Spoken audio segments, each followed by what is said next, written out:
अस्सलाम वालेकुम नाज़रीन, इख्तलाफी नोट के साथ मैं हूं महरीन फातिमा। तो नाज़रीन, प्रोग्राम में आज अहम इशू पर बात करेंगे।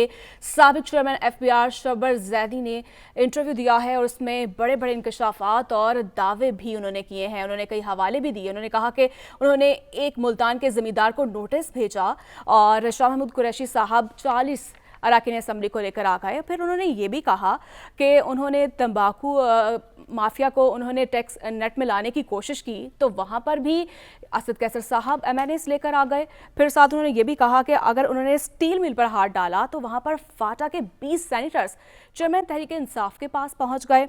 और साथ उन्होंने अहम सवाल ये भी उठाया है कि सोने की सालाना खपत 4.5 टन है, लेकिन पाकिस्तान में 1 तोला सोना इंपोर्ट नहीं होता है। ये कहाँ से आता है, ये उन्होंने बड़ा सवाल उठाया है। तो वहीं पर चेयरमैन तहरीक इंसाफ की जानिब से भी रद्द-ए-अमल सामने आ गया है और शब्बर ज़ैदी के इंटरव्यू को खिलाफ हक़ाइक़ और पाकिस्तान तहरीक इंसाफ की मुआशी हिकमत अमली से मसक शुदा तासुरात कायम करने की कोशिश को मायूस कुन करार दिया है। तो नाज़रीन, आज हम अपने प्रोग्राम में इसी पर हम बात करेंगे। क्या वाकई हमारे मुल्क में इस वक्त माफिया का राज है? क्या वाकई पाकिस्तान में माफियाज हुकूमतें चलाती हैं और टैक्स का क्या निज़ाम है? उन्होंने जो इंटरव्यू दिया, पहले वो सुन लेते। जिस तरह से दावे किए जा रहे हैं, इंकशाफात किए जा रहे हैं शब्बर ज़ैदी साहब की जानिब से, और क्या वाकई इसमें कितनी सच्चाई है, इसी पर हम बात कर लेते हैं। माहिर मैशियत मुज़म्मिल असलम साहब ने हमें ज्वाइन किया। बहुत शुक्रिया आपके वक्त का। मुज़म्मिल साहब, क्या देख रहे हैं आप, जिस तरह से शब्बर ज़ैदी साहब बड़े बड़े इंकशाफात कर रहे हैं, दावे कर रहे हैं, क्या वाकई हमारे मुल्क में माफिया का राज है और टैक्स का कोई निज़ाम नहीं है? देखिए, सबसे पहली बात तो ये कि शब्बर ज़ैदी साहब जो है ना, उनके अंदर मैं बहुत है। मैंने ये किया, मैंने वो किया। देखिए, पाकिस्तान में एक बात तो स्टैब्लिश है ना, हम सारे कहते हैं, उन्होंने क्या बोलना है, सब कहते हैं कि पाकिस्तान में रेंट सीकिंग बहुत ज़्यादा है। चाहे कोई भी चीज़ हो, चाहे कोई भी एसोसिएशन हो, चाहे एप्टमा हो, चाहे मतलब पेट्रोलियम एसोसिएशन हो, चाहे पावर कंपनीज हो, तो रेंट सीकिंग तो सब कर रहे हैं। और आपने अक्सर देखा होगा, जैसे ही बजट आता है, कोई नया टैक्स आता है, वो आ जाते हैं शोर मचाने के लिए। तो वो टोबैको वाले हों, चाहे घी वाले हों, चाहे घी मिल एसोसिएशन वाले हों। अभी भी आपने देख लिया, पिछले हफ्ते पेट्रोल का एसोसिएशन वालों ने कहा हमारे मार्जिन बढ़ाए, हम नहीं देंगे। ठीक है ना। तो कहने की मतलब यह है कि कोई शब्बर ज़ैदी साहब कोई आसमान से नहीं आए थे, या उन्होंने पहली दफा कोई ऐसा टैक्स नहीं लगा दिया था जिसकी वजह से जब भी हुकूमत कोई टैक्स लगाती है सामने से रद्द अमल आता है। अभी तनख्वाहदारों पे टैक्स लगा है, तो तनख्वाहदारों की भी एसोसिएशन इस वक्त शोर मचा रही है, और सही मचा रही है कि सारा का सारा टैक्स अब तनख्वाहदारों से ले रहे हैं। शब्बर ज़ैदी साहब ने क्यों नहीं एग्रीकल्चर वालों की बात की? पाकिस्तान में सबसे ज्यादा बड़ा टैक्स चोर एग्रीकल्चर है। फिर क्यों नहीं बात करते प्रोफेशनल टैक्स की? जितने बड़े बड़े प्रोफेशनल्स हैं, चाहे वकला हो, चाहे चार्टर्ड अकाउंटेंट हो, सारे कैश में फीस लेते हैं। ठीक है ना। इसके बाद शब्बर ज़ैदी साहब जब खुद ये थे चेयरमैन FBI थे, तो आज जो इस वक्त हुकूमत में बैठे हुए अशफाक तोला साहब, वो इन पे इल्जाम लगाते हैं कि इन्होंने जिन कंपनी के एडवाइजर थे उनको 50 अरब रुपए का रिफंड इशू कर दिया था, बड़ी बड़ी कंपनीज को जिनको ये एडवाइस करते थे। तो ये खुद पारसा बनते फिरते हैं और दूसरों के बारे में इल्जाम लगा रहे हैं। फिर इन्होंने कल एक इतना गलत इल्जाम लगा दिया कि मैंने 2019 में इमरान खान को कहा कि पाकिस्तान डिफॉल्ट हो गया। कोई डिफॉल्ट कोई ऐसी चीज है कि जिसको छुपाया जा सकता है, या इनको अकेले को पता था?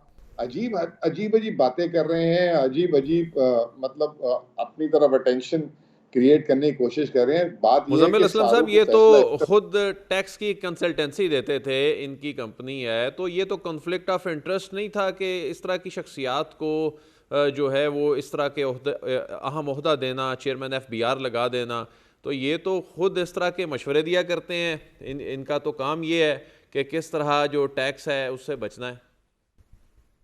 नहीं, देखिए मेरी बात सुने, कॉन्फ्लिक्ट ऑफ इंटरेस्ट उस वक्त खत्म हो जाता है जब आप अपना ओहदा छोड़ दें। मिसाल के तौर पे दुनिया में अमेरिका की एग्जांपल ले लें। जॉर्ज बुश जो है वो बहुत बड़ा ऑयल का बिजनेस था उसका, तो उसने ओहदा लेते ही वो अपनी फैक्ट्रियों से जो है रिजाइन कर दिया था। इस तरह तो बहुत सारे लोग हैं।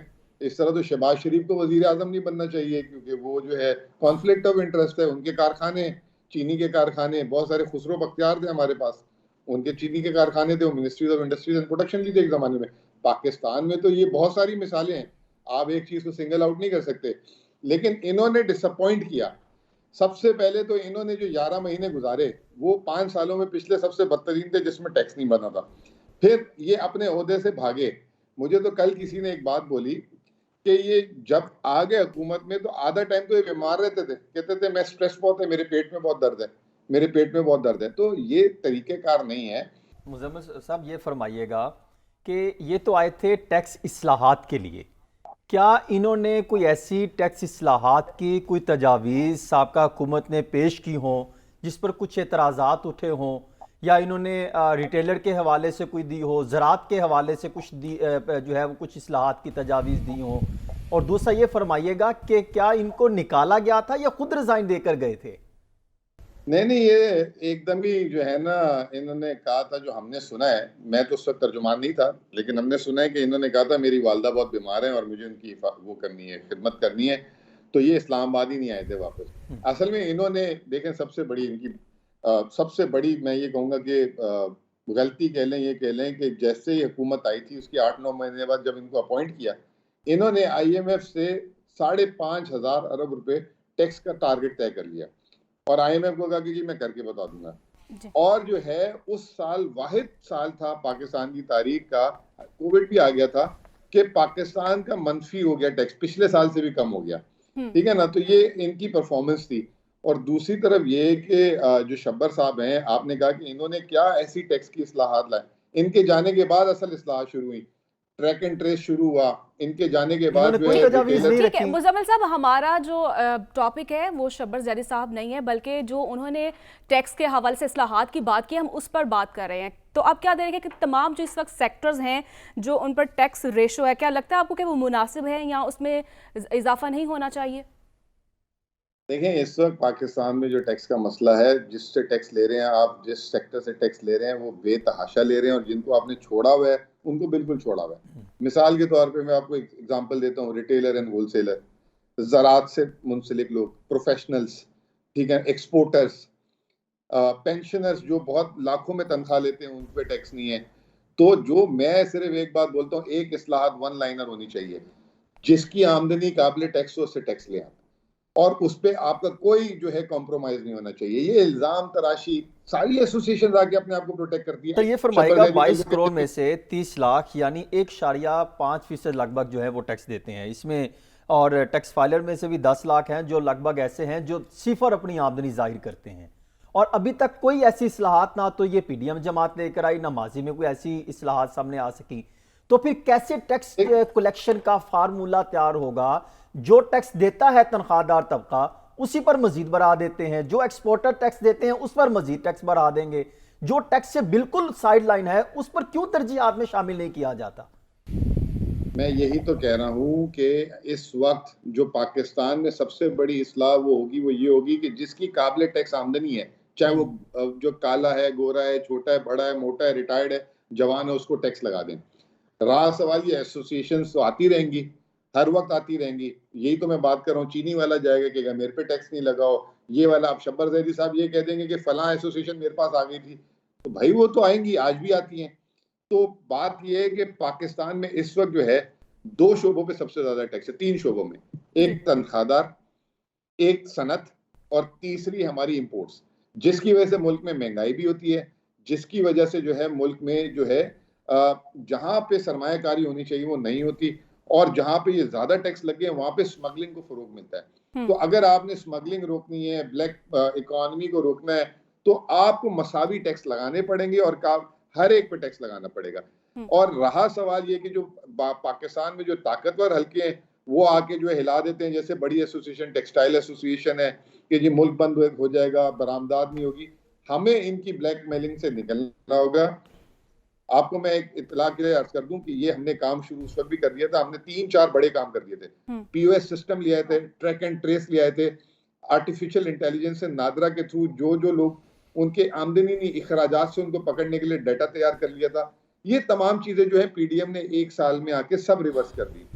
अब पाकिस्तान सिर्फ उस वक्त आगे बढ़ सकता है जब टैक्स कलेक्शन का इदारा इंडिपेंडेंट हो जाए, जैसे स्टेट बैंक इंडिपेंडेंट है। अगर इसको आप इंडिपेंडेंट नहीं करेंगे तो कोई भी जाके वजीर खजाना के दफ्तर में, वजीर आजम के मुज़म्मिल साहब, वो जो ट्रैक एंड ट्रेस सिस्टम जो था, कुछ शोबों में सैकड़ों अरबों रुपए का जो टैक्स एवेजन हो रहा था, उसको पकड़ने के लिए ये ट्रैक एंड ट्रेस सिस्टम था। टोबैको इंडस्ट्री थी, शुगर इंडस्ट्री थी, सीमेंट इंडस्ट्री थी। तो उस वक्त बड़ी हाइप भी क्रिएट हुई, तो क्या बना उसका? आप समझते हैं कि वो अभी तक इफेक्टिव है या वो खत्म होकर रह गया? हमने तो इम्प्लीमेंट करके टैक्स लेना शुरू कर दिया था, अब उसको जो है बिल्कुल पैसिव कर दिया है। बल्कि अब तो वो जो पीओएस सिस्टम में जो दुकान की शर्त थी, जिसकी बड़ी दुकान होगी उसको देना होगा एसी वाले, वो शर्त भी हटा दी है। तो बिल्कुल ही टैक्स पे जो है रिवर्स गियर लग चुका है। अब आप कब तक पेट्रोल पे कीमत बढ़ा बढ़ा के जो है टैक्स लेते रहेंगे? कब तक आप बिजली पे टैक्स 1000 टैक्स अलग अलग लगा के जो है टैक्स लोगों से लेते रहेंगे? कब तक आप गाड़ियों की रजिस्ट्रेशनों पे जो है उल्टे सीधे टैक्स लगा के जिससे टैक्स बनता है आप लेते क्यों नहीं है उससे? तो ये पाकिस्तान का अलमिया है, और इसमें जो हमारे पावरफुल अशरफियां जो है उनके पीछे लॉबिंग होती है और वो खुद उनके लोग बिठा दिए जाते हैं। अब आप नहीं, ये देखें ना, बात तो आप भी मुजम्मिल ट्वीट साहब ये बात तो तस्लीम करते हैं ना कि माफियाज और अशराफिया हैं और माफियाज हैं जो कई चीजों में आके हडल बन जाते हैं। कोई मुबर्रा नहीं है। शब्बर साहब ने भी उन पे इल्जाम था कि उन्होंने अपने क्लाइंटों को फेवर कर दी जो इशफाक तोला लगाते हैं। हर हुकूमत में आके हर आदमी जी जोर लगाता है, हमें इसको इंडिपेंडेंट करना पड़ेगा। जी ठीक है मुजम्मिल साहब, हम टैक्स इस्लाहत की बात करें, अब हमारे साथ ही रहिएगा। अदिल साहब, आपकी जानिब आऊंगी। और जिस तरह से मुआशी सुधार में हम देख रहे हैं सबसे बड़ी रुकावट पार्लियामेंट में बैठी सियासी अशराफिया है, तो यही जो ये सियासी लोग हैं यही कानून साजी करते हैं और किस तरह से ये दूसरों को फ़ायदा पहुंचा रहे हैं। कहीं ना कहीं तो ये लॉबिंग हो रही है। ये देखिए, बड़ी दिलचस्प सूरत हाल होती है। ये जो सरमायादार होते हैं या जो इंडस्ट्रियलिस्ट होते हैं, जिनके स्टेक्स होते हैं, ये या रुकन कौमी असम्बली बनने के बाद या कुछ मखसूस नशस्तों पर जो या ख़वातीन की जो मखसूस नशस्तों पर तो डायरेक्ट कोई इलेक्शन के ज़रिए तो नहीं आते, लेकिन सेनेट में जो है ये अरबों रुपया क्यों चलता है, करोड़ों रुपया क्यों चलता है।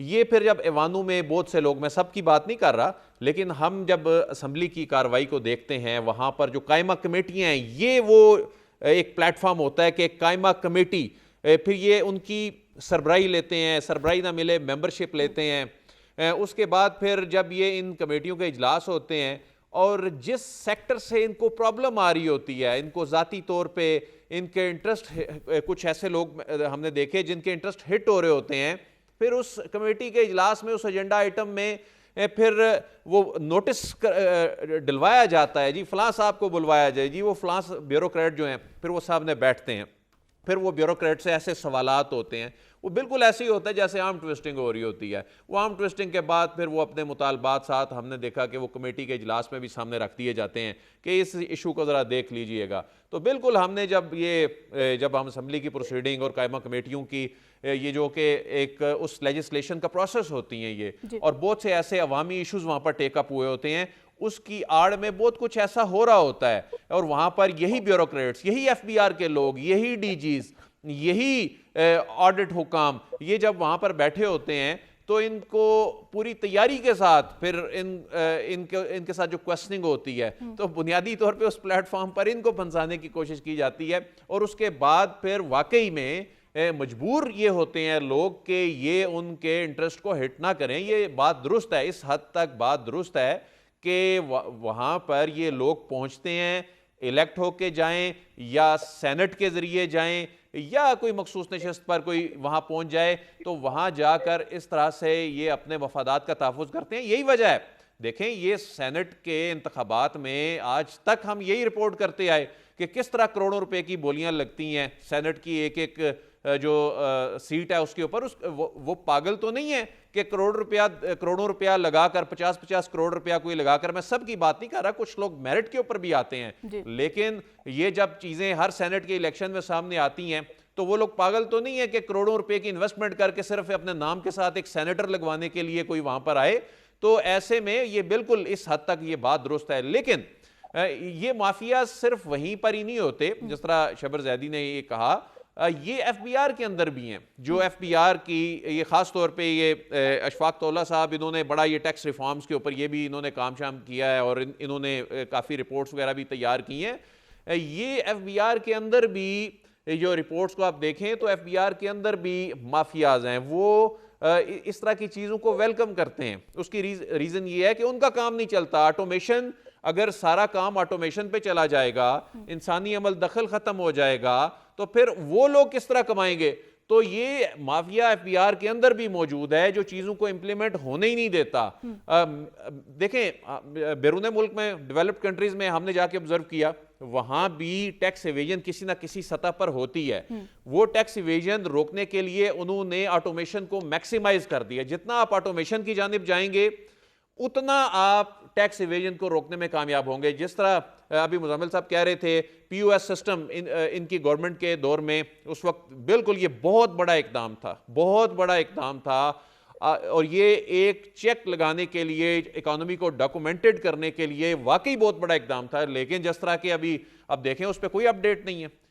उसमें लोगों को इन्वॉल्व किया गया था कि आप कोई रसीद लेते हैं, उस रसीद में आप वो बार कोड स्कैन करें, सिस्टम में जाते थे, वो बैलेटिंग होती थी। मकसद क्या था? लोगों को उसमें लोगों की पार्टिसिपेशन बढ़ाना, कि वो जो चीज़ ले रहे हैं, रसीद ले रहे हैं, पक्की रसीद ले रहे हैं, वो सिस्टम जो पीयूएस सिस्टम एफबीआर के साथ कनेक्टेड है, वो वेरीफाइएबल है। तो इस तरह से ये चीज़ें बेहतर होनी थी। लेकिन मसला ये है कि यहाँ पॉलिसियों का तसलसल नहीं है। यहाँ नई गवर्नमेंट आएगी, वो अपनी पॉलिसियाँ लेके आएगी, नए चेयरमैन साहब आ जाएंगे, वो अपनी पॉलिसियाँ लेके आएंगे। माफियाज तो हर दौर में होते हैं, माफियाज ने अपना किरदार भी अदा करना है, उन्होंने टैक्स से बचने के लिए इकदामात हों भी वक्ती तौर पे होंगे। नई गवर्नमेंट आएगी, अपनी प्रायोरिटीज के मुताबिक चीजें लेकर आएगी, उनके नए दोस्त होंगे, उनके नए फाइनेंसर होंगे, उनको फैसिलिटेट करना होगा। मैं समझता हूं कि जिस तरह इन्वेस्टमेंट के हवाले से पाकिस्तान में एक नए बाब का आगाज हुआ है और इसमें रियासत पाकिस्तान जाती तौर पे इन्वॉल्व होकर इस मामले को लेकर चल रही है और पॉलिसियों का तसलसल अब बाज़ाहिर नजर आ रहा है कि आगे अब होगा। इस तरह इस मामले में भी कुछ ऐसा होना चाहिए कि पॉलिसियों के तसलसल को यकीनी बनाया जाए, कि ये ना हो कि सिर्फ 3-4 महीने के लिए अभी कोई इकोनॉमिस्ट साहब अगले निगरान सेटअप में आए, कुछ वो अगर कोई इनिशिएटिव लें, उसके बाद नई हुकूमत आए, वो इनिशिएटिव ले, उसके बाद कुछ नए फाइनेंस मिनिस्टर 4 साल बाद या 3 साल बाद या 2 साल बाद तब्दील हों, उसके बाद वो अपने इनिशिएटिव ले आएं। इस तरह के मामलात में मैं समझता हूं कि रियासत को कोई ऐसी पॉलिसी बनानी होगी और इसमें तमाम जो टैक्सेबल इनकम है उसको टैक्स के नेट में, जिस तरह मुजम्मिल साहब कह रहे हैं, बिल्कुल दुरुस्त फरमाया उन्होंने, उनको लेकर आना पड़ेगा। अदरवाइज इस तरह से अब ये देखें, जो फिगर मेरे पास हैं कि अब भारत में 90% जो टैक्स है वो 22% लोग देते हैं और हमारे यहां 90% पाकिस्तान का जो टैक्स है वो सिर्फ 3.5% देते हैं। अब ये 3.5% को सिर्फ अगर हम 4% पे भी ले जाएं तो ये 205 अरब रुपए का फर्क पड़ता है। और आप खुद सोचें कि अगर आप इसको सिर्फ 10% पे ले जाएं, टैक्स का तो सारा ये बोझ कितना जो बड़ा है वो इसका निचले इम्पैक्ट तबके पर क्रिएट डाला होगा। जा रहा है। बिल्कुल,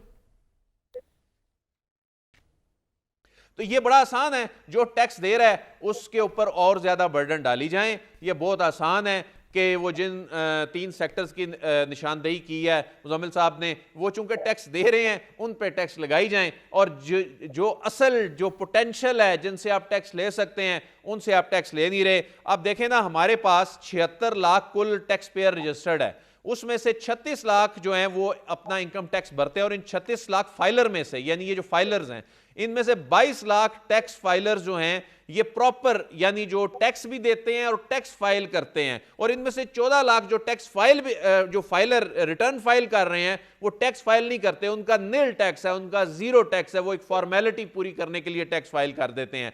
तो इस तरह यही सूरत हाल सेल्स टैक्स की है। 2,17,000 कुल आपके फाइलर हैं और इसमें 67,885 जो हैं वो टैक्स फाइलर्स हैं, और इसमें से 39,000 जीरो टैक्स फाइलर हैं और बाकी फाइल ही नहीं करते। तो इस तरह अगर आप किताबों में या ये सिर्फ दिखाने के लिए जी इतने टैक्स फाइलर हो गए, इस तरह नहीं चलेगा। इसके लिए आपको ऑटोमेशन पे जाना होगा, माइंडसेट तब्दील करना होगा जो इस वक्त एफबीआर में है। जहां तक ताल्लुक रह गया माफिया का, वो किस तरह ऐवानों में पहुंच जाते हैं, वो एक अलग चैप्टर है, उन्होंने तो ऐसे ही करना है। देखें, जो बड़ा सरमायादार है, इन्वेस्टर है, उसने अपने मफादात को देखना है, लेकिन ये जिसने सिस्टम को चलाना है, सिस्टम को ठीक करना है, अब ये जो इदादो शुमार सामने आए हैं उसको तो उसने ठीक करना है ना, आप सारी जिम्मेदारी ये तो नहीं डाल सकते।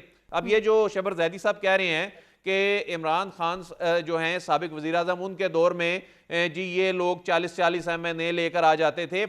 मेरी इतलात के मुताबिक अभी मौजूदा हुकूमत में शहबाज शरीफ साहब के पास भी एक बहुत बड़े इंडस्ट्रियलिस्ट जो हैं वो आए और अभी ये जो टैक्स के हवाले से जो चीजें चल रही थी टैक्स लगाने के हवाले से, तो उन्होंने प्राइम मिनिस्टर को कहा कि जी मैं मुल्क छोड़ के चला जाऊंगा, अपना सरमाया निकाल लूंगा। लेकिन इसका ये मतलब थोड़ी है कि जी वो कोई ब्लैकमेल कर रहे हैं या वो जा रहे हैं। उन्होंने अपना इंटरेस्ट देखना है, उन्होंने अपने कंसर्न सामने रख दिए। लेकिन जिसने सिस्टम चलाना है उसने सिस्टम को साथ लेके चलना है, रिफॉर्म्स को साथ लेके चलना है। ठीक है, तो सिस्टम वो को चलाना साबित है। इधर बिल्कुल ही आपका कमेंट आ और चुका है टैक्स के आदिल। हवाले से मुझे हसन की जाने बढ़ा। हसन, कई हुकूमतें आई और कई गईं और तमाम सियासतदान एक दूसरे पर अपनी नाकामियों का मलबा डालते हैं, तो टैक्स इस्लाहात की जब बात आती है तो वहाँ पर कोई इक़दाम दिखाई नहीं देते। तो मौजूदा हुकूमत ने क्या इक़दाम किए हैं टैक्स इस्लाहात में?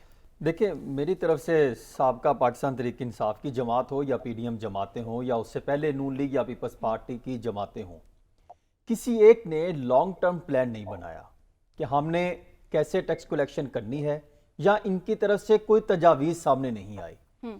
आज अगर वो ये बातें करें कि फ़लाँ से टैक्स हम लेना चाहते हैं, वो नहीं देना चाहते, फ़लाँ से टैक्स लेना चाहते हैं, नहीं लेना चाहते, क्या कोई तजावीज़ कैबिनेट में पेश हुई?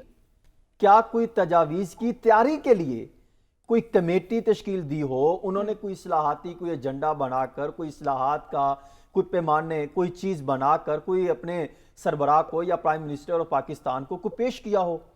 और फिर जिससे आपने टैक्स लेना है उसको मुतबादल में आपने क्या सहूलियात देनी है, वो कोई चीज़ पैरेलल कोई सिस्टम बनाया हो? ऐसी तो कोई चीज़ सामने नहीं आई।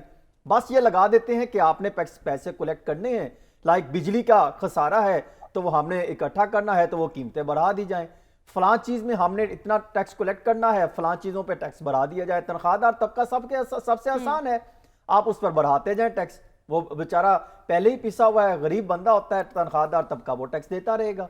इसी तरह जो बिजनेसमैन है, जो जिस अपनी ब्रैकेट में टैक्स दे रहे हैं उसका टैक्स मजीद बढ़ा दें, वो फिर कहीं ना कहीं से तो निकलेगा, महंगाई तो बढ़ेगी भी निचली सतह पर। और जो टैक्स नहीं देते, जिस अभी ये इल्जामात लग रहे हैं कि तंबाकू वाला, जब हमने कहा भाई असद कैसर साहब का अपना हल्का है तो वो अब उनके हल्के में ही ऐसे है तो वो अपने हल्कों को तो कुछ देंगे ना कि इसके मुतबादिल आप क्या देंगे, तो क्या वो भी पॉलिसी नहीं दी।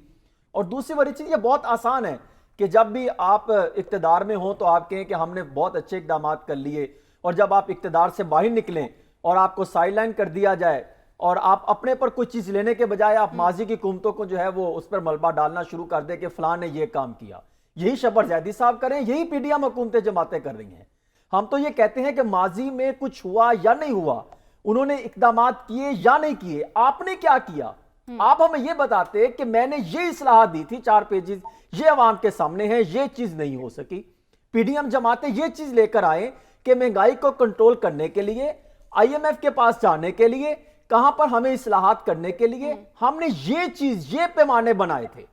हमने ये चीज जो तकरीबन 10 से 14 लाख अफराद जो अपनी टैक्स रिटर्न में सिफर जो है वो आमदनी शो करता है, उनके वाले से हमने ये पेशरफ्त की, ये उनके दादो शुमार चाहिए, ये उनकी चीजें चाहिए। इस पर कोई बात करने को तैयार नहीं है। बस अवाम को बेवकूफ बनाना है और अपनी सियासत करनी है, अपने मामलात को ठीक रखना है ताकि आइंदा हुकूमत में जो भी इक़्तिदार में आए उनके साथ हमारी लाइन ठीक हो जाए, हम अपनी पोजीशन ले सकें। इस्लाहात करना और लॉन्ग टर्म प्लान बनाना ये सबसे इंपॉर्टेंट है। हमेशा इसी चीज की बात करते हैं। मुजम्मिल साहब भी ये, मैंने कई दफा इनको सुना, ये बात करते हैं। इसी तरह खकान अब्बासी, खकान नजीब साहब और बाकी दीगर जो एक्सपर्ट हैं वो ये बात करते हैं, लेकिन ऐसा हुकूमतें पार्टी इनसे सीखती नहीं है या इनकी रहनुमाई लेती नहीं है, या मुझे ऐसा लगता है शायद सियासतदान इस पर संजीदगी से जो है वो पॉलिसी इख्तियार नहीं करता। और करते क्या है, महंगाई बढ़ा दें। अभी भी आप देखें महंगाई की जो शरह है आइंदा आने वाले दिनों में मुझे लगता है कि शायद मजीद बढ़ेगी, शायद वो आस्ता आस्ता बड़े, हालात जिस तरफ जा रहे हैं, और फिर शरह सूद भी मजीद 1% बढ़ेगा तो कारोबारी तबका कहां पे स्टैंड करेगा। इसी तरह के मजीद आने वाले मामला हैं। तो क्या इसका पैरेलल सिस्टम क्या है? हुकूमत को वो सिस्टम जो है वो अवाम के सामने लाना होगा और वो चीजें बतानी होगी कि ये चीजें हैं, इन चीजों को बेहतर किया जाए तो हम बेहतर कर सकते हैं। आप देखें ना कि जो रिटेलर है वो मईशत में 19% जो है वो हिस्सा डालता है, लेकिन टैक्स में अगर देखें तो 0.4 जो तकरीबन 4% है, और पहले से उन पर टैक्स का मजीद बोझ उन्हीं पर आप डाल दें। अब जो तनख्वाहदार तबका है 264 अरब रुपए उन्होंने गुज़श्ता माली साल टैक्स दिया है। मजीद आप उन पर टैक्स बढ़ा दें। यानी आप ये समझ लें कि इनके पास कोई पॉलिसी नहीं है, ना इसाक डार साहब के पास देखी, ना मैंने सद उमर साहब के पास देखी, ना शबर जैदी के पास, ना बाकियों के पास, शौकत हसन मुझे ब्रेक के जाने बढ़ना, बिल्कुल आपको कमेंट आ चुका है और मुजम्मिल साहब आप हमारे साथ ही रहिएगा, मजीद ब्रेक के बाद इस पर बात करेंगे, तो मुझे छोटी सी एक ब्रेक लेनी है। Stay with us.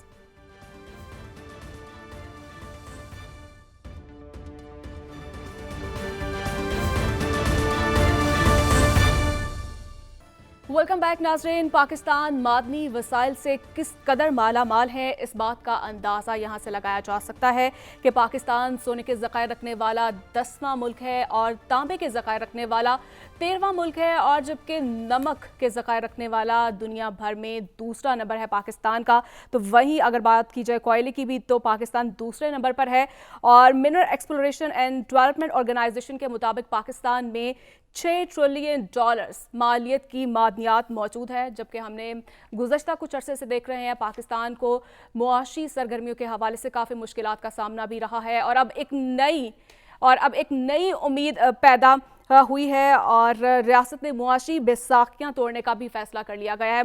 मुजम्मिल साहब हमारे साथ मौजूद है। मुजम्मिल साहब, कैसे देख रहे हैं आप इस मंसूबे को, जिस तरह से पाकिस्तान मादनियात वसाइल से माला माल भी है और यकीनन जिस तरह से हमें मुआशी सूरत हाल का सामना भी रहा, काफ़ी मुश्किलात का भी सामना रहा, तो अब आप क्या देख रहे हैं कि जिस तरह से हुकूमत अरबों डॉलर्स की नई सरमायाकारी के आवाम को ख्वाब दिखा रही है, क्या वाकई पाकिस्तान का मुआशी मुस्तकबिल रोशन है? देखें, आपने ना अब जो हमारी डिस्कशन का रुख जो है ना वफाक से जो है सूबों की तरफ मोड़ दिया, क्योंकि ये जो आपने बात की मादनी वसाइल की, जो हमारी ज़राई वसाइल की, जो हमारे पास सोने के ज़खायर, ये तमाम के तमाम जो है ये सूबों के अंदर है। और हम जब से काम कर रहा हूँ, आप लोग जब से काम कर रहे हैं, हमारी जो तोपों का रुख होता है वो होता है वज़ीर आज़म वफाकी हुकूमत। ठीक है, हमारी किसी के तोपों का रुख जो है सूबाई हुकूमतों पे नहीं होता। सूबाई हुकूमतों की हम उनके गटर पानी और सड़कों की बातें करते रहते हैं, इसके शहर में गंदगी, इसके शहर में नहीं, जैसे उस्मान बुज़दार हो गया या मुराद अली शाह हो गया। हमने कभी इनसे सवाल किया कि जिन वसाइल के ऊपर तुम्हारा सूबा बैठा है, उन वसाइल का तुमने क्या इस्तेमाल किया है? मिसाल के तौर पे जहाँ पे मादनियात हैं जिन सूबों में, वहां पे क्या अथॉरिटीज बनी, कितनी मादनियात निकाली गई, कितनी सरमायाकारी की गई, कितने जोन्स बनाए गए। इसी तरह जो है एग्रीकल्चर इन्होंने ले तो लिया सूबों ने आज से 10 साल पहले। आज से 10 साल पहले पाकिस्तान में जो है 1,40,00,000 गांठें जो है कपास की पैदा होती थी। पिछले साल जो है 50 लाख गांठें पैदा हुई हैं। और पाकिस्तान आज से 10 साल पहले जो है इतना बड़ा एक्सपोर्टर था कॉटन का, आज हम दरामद करते हैं कॉटन।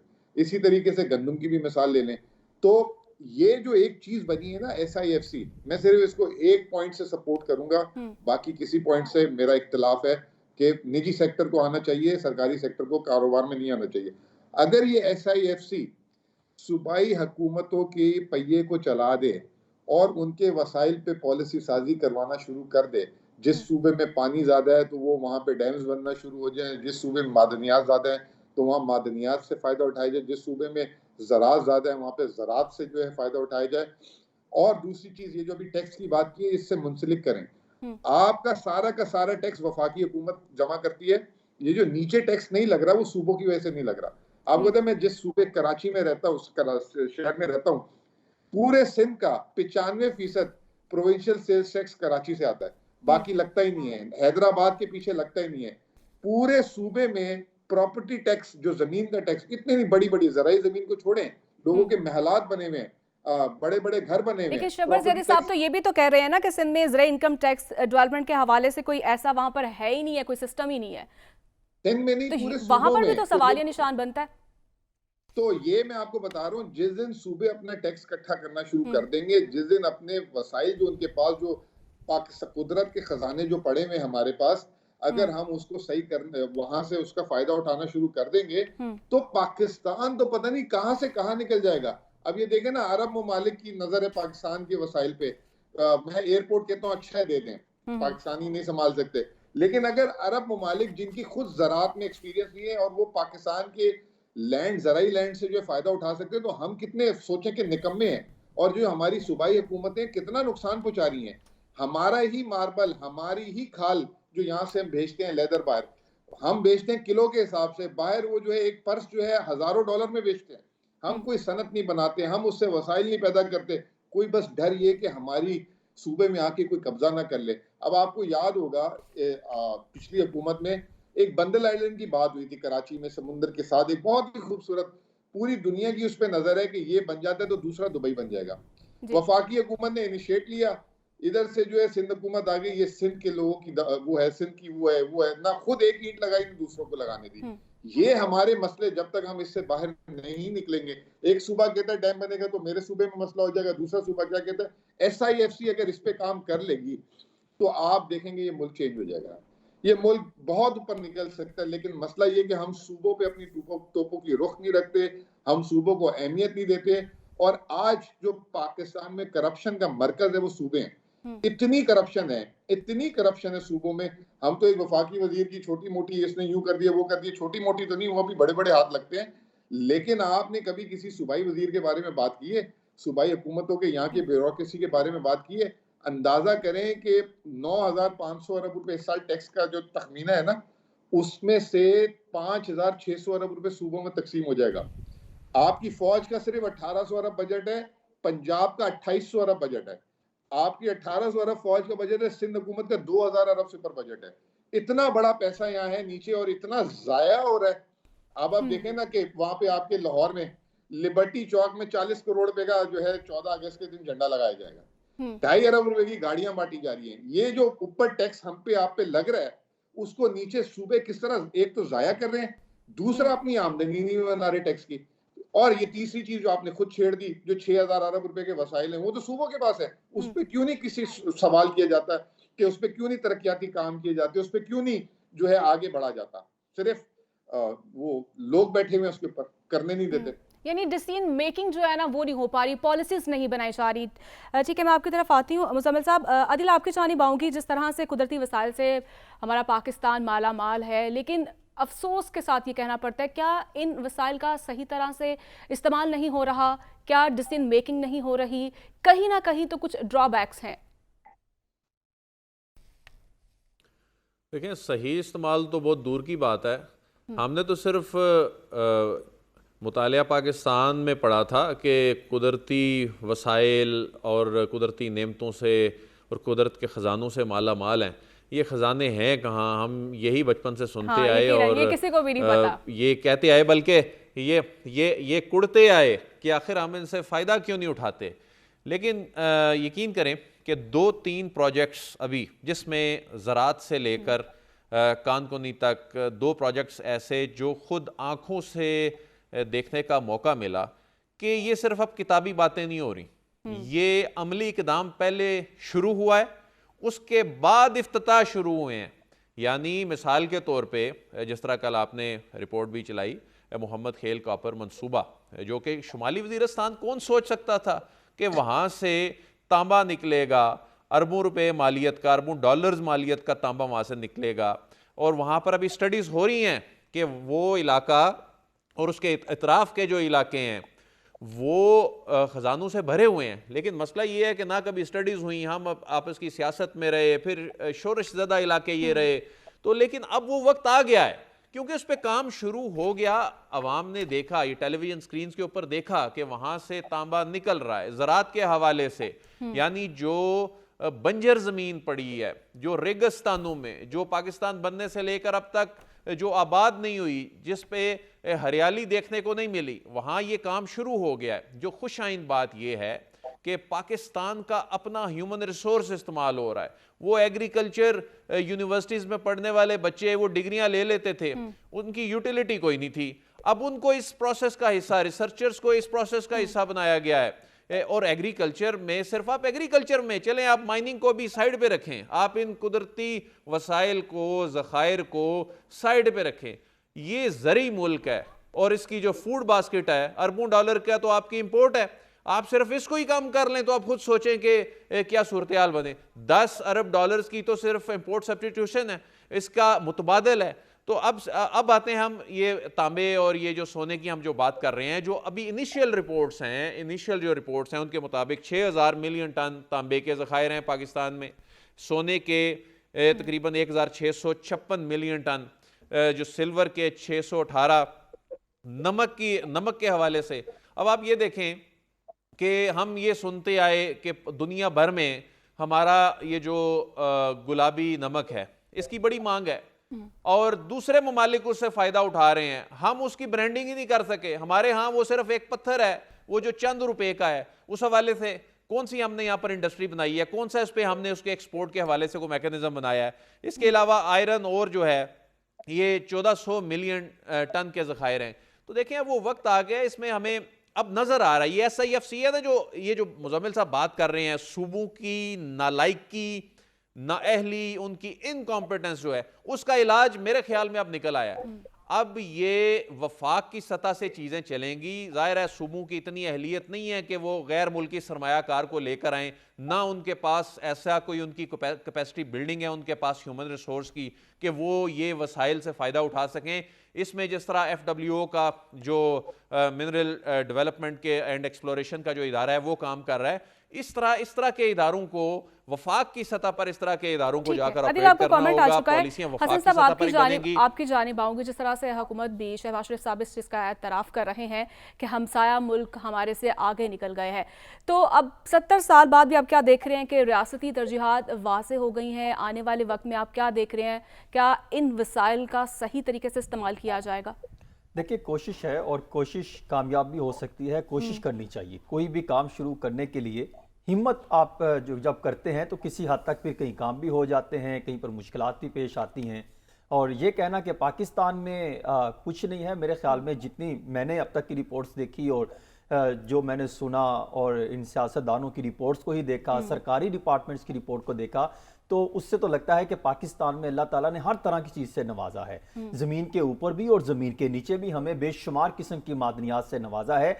बस हमें उस पोटेंशियल को बेहतर तरीके से इस्तेमाल नहीं करना आया। कहीं पर अफसरदा टेक्नोलॉजी हमें देखने को मिली, कहीं पर हमें प्लानिंग का जो है लैक ऑफ इकोनॉमी हमें जो है प्लानिंग देखने को मिली, कहीं पर हमें सरपरस्ती इस तरह की मिली कि उस मामलात को आगे लेकर चला नहीं जा सका। अभी अगर बात करें कि मादनियात के हवाले से, तो लगभग 6, जिसा अभी बता रहे थे दिल वराय साहब के, $6 ट्रिलियन से जायद जो है वो हमारे पास इसके ज़खायर मौजूद हैं। और जिसमें जो है वो अगर देखें तो धाती, गैर धाती और सनती कुछ आ जाती हैं, जिसमें मिनरल्स अगर देखें तो मेटेलिक मिनरल्स की अगर बात करें तो $0.25 ट्रिलियन के हमारे पास ज़खायर हैं। और इसी तरह नॉन मेटेलिक मिनरल्स की बात करें तो $5.74 ट्रिलियन के ज़खायर का तखमीना अब तक लगाया जा चुका है, जो कि पाकिस्तान के पास मौजूद हैं। इसी तरह इंडस्ट्रियल मिनरल्स की अगर बात करें तो $1.02 ट्रिलियन के पाकिस्तान में जो है इस तरह के हमारे पास ज़खायर मौजूद हैं। और GDP में अगर देखें तो हम लगभग 3 से 5% तक जो है वो तकरीबन फीसद जो है वो हिस्सा डाल सकते हैं। लेकिन अब तक की रिपोर्ट के मुताबिक जो महकमा खजाना की और बाकी डिपार्टमेंट्स की रिपोर्ट है, तो तकरीबन हम 1% से भी कम हिस्सा जो है वो इसमें जो है वो पार्टिसिपेट कर रहे हैं। अगर मैं इसके साथ आपको बाकी ममालिक कंट्रीज का मुवाजना किया जाए तो पाकिस्तान 1% या 1% से भी कम पर स्टैंड करता है, और USA 1.5% और UAE 2.2%, KSA 2.4% पे, इसी तरह कनाडा 7.2%, ऑस्ट्रेलिया 9.1% पर, और रशिया जो है वो 10.8% पर। और आप सोच सकते हैं कि चाइना जो हमारा हमसाया मुल्क है वो किस हद तक तरक्की कर गया, हमने उससे नहीं सीखा। वो 25% तक जो है वो ग्लोबल जो इससे कहा जा सकता है कि वो माइनिंग सेक्टर कंट्रीब्यूशन में वो जो है वो अपने GDP में काम कर रहा है। इसी तरह अगर हम इंपोर्ट की बात करें तो हम इंपोर्ट और एक्सपोर्ट के हवाले से अगर इसी चीज को देखें तो हम 2014 से 2021 तक अगर मैं आपके सामने मुवाजना पेश करूं तो बहुत ही अफसोसनाक बात है कि हमने इंपोर्ट पर तो बहुत ज्यादा जो है वो फोकस किया, लेकिन एक्सपोर्ट को बेहतर बनाने पर हमने फोकस नहीं किया। 2014 में 1.5% जो है हमारी एक्सपोर्ट थी इस मादनियात को लेकर, और वो 2014 में 4.5% पर जो है हम इंपोर्ट पर खड़े थे। इसी तरह अगर 2000 लगभग मैं आपको 20 का बताऊं तो 0.1% पर एक्सपोर्ट थी और 0.5 पर हम जो है वो इंपोर्ट पर खड़े थे। और 2021 में हमारी इंपोर्ट 7% पर खड़ी थी और हमने एक्सपोर्ट जो की वो 0.4% थी। यानी हमने हमारी तरजीहात में इस चीज को नहीं था, हमने कभी इस चीज को बेहतर बनाने पर फोकस नहीं किया। इसी तरह अगर आप चले जाएं तो अब जो प्रोजेक्ट को लेकर आया जा रहा है और जिस तरह फैसिलिटेशन काउंसिल के क्याम के बाद उन्होंने इसको जो है इसकी सरपरस्ती ली और इस पर काम शुरू किया गया, वही जो 4-5 चीजें थी, इसको कौन सरपरस्ती लेगा, वो काउंसिल ने इसको टेकअप किया और फिर इसको किस तरीके से आगे लेके चला जाएगा। देखिए हमारे पास, हम ज्यादातर आउटसोर्स पे ही काम करते हैं क्योंकि मशीनरी हमारे पास नहीं है। वक्त कम है, मुझे ब्रेक की जानिब जाना है। बिल्कुल, और मुजम्मिल साहब बहुत शुक्रिया आपके वक्त का, और मजीद भी हम बात करेंगे एक छोटी सी ब्रेक के बाद। अब हमारे साथ रहिएगा।